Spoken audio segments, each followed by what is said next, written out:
Biggest thing in the technical side that I'm in that I see a ton is that a piece of software, or especially all these low-code, no-code solutions out there, will solve every problem in the world. But if it's not organized and planned in the bigger scope of the company and the business processes, there's no amount of magic button in the technology that is going to solve each of those problems. It will perceive to solve some of them in the short term, or it might be cool or fancy, or some of the users may think it's a good thing, but it can add a lot of technical debt and a lot of maintenance and unforeseen issues, or things that you have to keep spending money on to improve and get deeper and deeper into a very custom solution that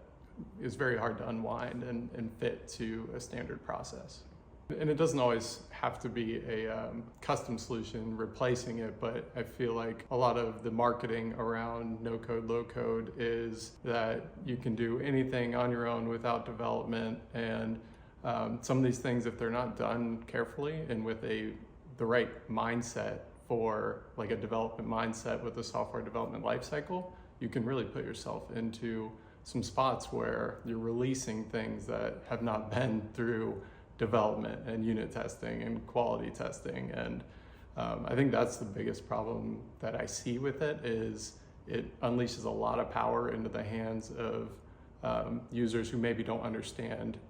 the true life cycle of what development takes. So some of the solutions are great and progressing and amazing, but if not done with that technical mindset or coaching, can be really challenging to businesses to handle.